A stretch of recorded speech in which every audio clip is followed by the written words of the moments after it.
the station covering all of the DMV. This is DC News Now. And tonight on DC News Now at 5, a fire victim remembered and community comes together to pay tribute to a young woman who died trying to save her dogs. And record-breaking temperatures today, will they be sticking around? We're tracking your forecast and also stretching your dollar. More consumers are opting to buy now and pay later. But is that the best bang for your buck? We'll have the details.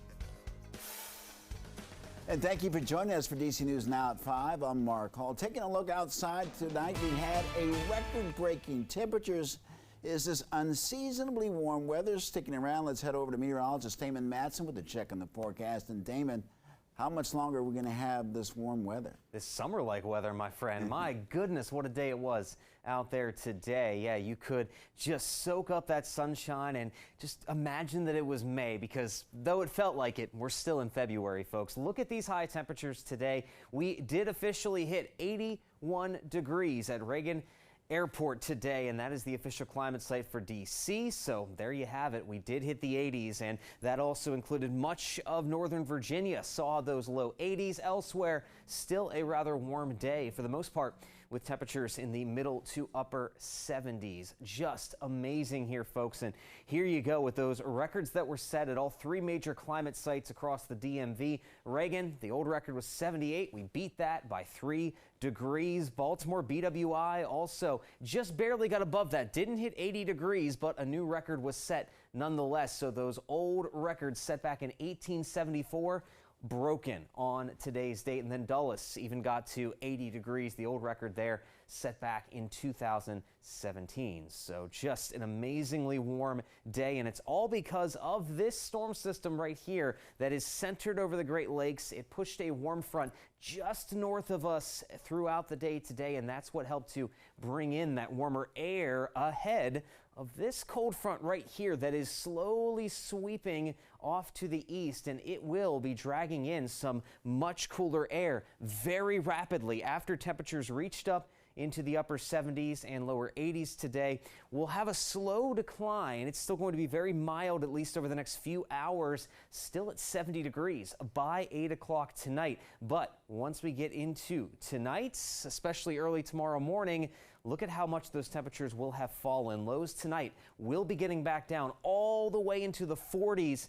And yes, it's still going to get colder from there as we approach the weekend. Just how chilly are we talking? And is there still a possibility for some snowflakes to fly on Saturday?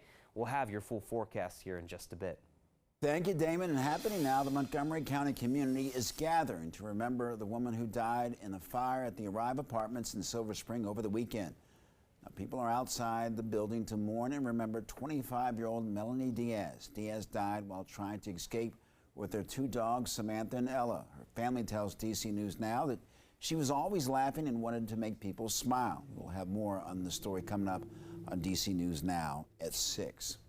With new details, an off-duty DC police officer who shot and killed a man at the wharf last summer is cleared in the investigation. No charges will be brought against Commander Jason Bagshaw. Bagshaw was out to dinner when people started to take cover, and according to a report released by the Department of Justice. Now, when he went outside, Bagshaw saw 20-year-old Lazarus Wilson, who he said appeared to rob someone at gunpoint. Bagshaw told Wilson to drop the gun. The report says he did not comply. Bagshaw shot Wilson once.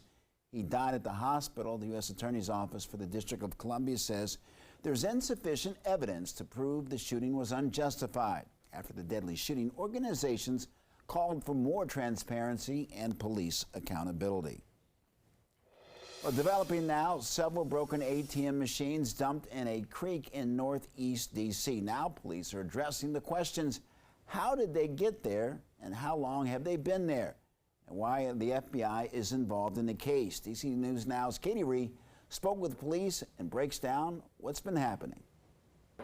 This is one of just several ATMs that was dredged out of Watts Branch Creek here in northeast D.C. Now, police believe they were dumped here, and they say the first reports of these ATMs came in over a month ago. D.C. police say the first ATM in the creek was reported to the Department of General Services in early January. According to DGS, 8 ATMs were removed last month, and crews returned Thursday to remove another 10 machines. DC police say the machines are empty, and they're trying to figure out where they came from. They also plan to use various identification methods to try and reconnect the machines to its owners. We know that several have occurred in the District of Columbia, and several have occurred outside of our jurisdiction, and that's why we have our FBI partners involved with us. Hopefully, based on today and what we recover today, we'll be able to identify the ATMs that were stolen. If we're able to trace those back to a specific crime, we will do that. MPD is also working with other local and federal agencies to figure out whether any of these ATMs are connected to any crimes here in the area. And we'll obviously keep you up to date with more information as it becomes available to us. Reporting in Northeast DC, Katie Ree, DC News Now. Katie, thank you. New tonight, crime on the rise. That's the latest trend happening in Frederick County, Maryland. According to the Sheriff's Office, there's a 32% increase in overall crime in 9 years. Now, juvenile arrests increased by 85%. School safety checks increased by 24%. Arrests increased by 23%. The sheriff said that he's committed to responding to every crime and investigate.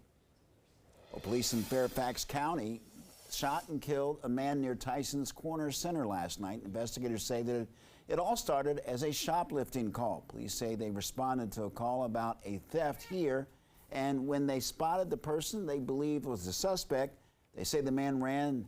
Fairfax County Police Chief said that the suspect ran into a heavily wooded area, and 2 officers chased the man about 20 to 30 yards into the area. Investigators say the officers shot in uniform, and one in plain clothes used verbal commands with the suspect, and at some point after the officers shot at the man. The man later died at the hospital, but police are being careful on saying whether or not the suspect had a weapon. I do not know what was in the suspect's possession at the time of this shooting. We have to really go over every square inch of this patchy area of trees and shrubbery to make sure we collect every relevant piece of evidence that can help us really get to the bottom of what happened. Yeah, Chief Davis says one of the officers had a body cam on, and they will review the body cam footage and also at some point release the footage. Well, the identities of the officers and the man hasn't been released, but police are telling us that the officers are veterans of the force. The suspect, they say, was well known to law enforcement in the National Capital Region and had a violent history. Bullets don't only kill victims, they rip apart entire families. Orange County Sheriff John Mina talking about a shooting that killed a woman and a 9-year-old girl and a TV reporter. It happened Wednesday afternoon, and police and news crews came to the scene where a woman was shot and killed. After investigators left the scene, a news crew stayed parked outside, and investigators say that is when the suspect, 19-year-old Keith Moses, walked up to the news vehicle, shot and killed Dylan Lyons, and injured his photographer, who's in critical condition.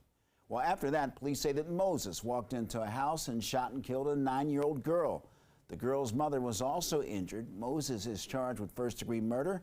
Sheriff Mina says additional charges are coming. Well, the owner of the news cruise station, Spectrum News, released a statement that reads, "We're deeply saddened by the loss of our colleague and the other lives senselessly taken today.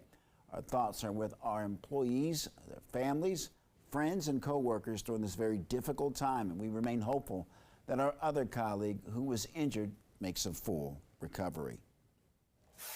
Well, take a look at this. Metro said today that they are exploring the new feature on the new 8000 series trains. Now, the open gangways improve accessibility, are safer, and allow for more capacity on crowded train cars. And it also is more convenient for travelers with strollers, luggage, and bikes. Well, the Washington Commanders introduced their new offensive coordinator, Eric Bieniemy, to the media today. Our Jake Rahm has more from Commanders Park in Ashburn.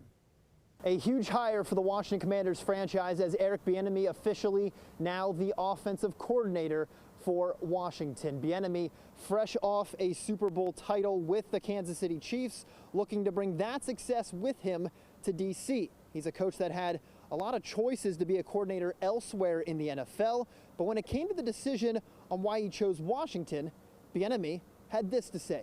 Why not Washington? Look at all the talent. Look at the players that they have, okay?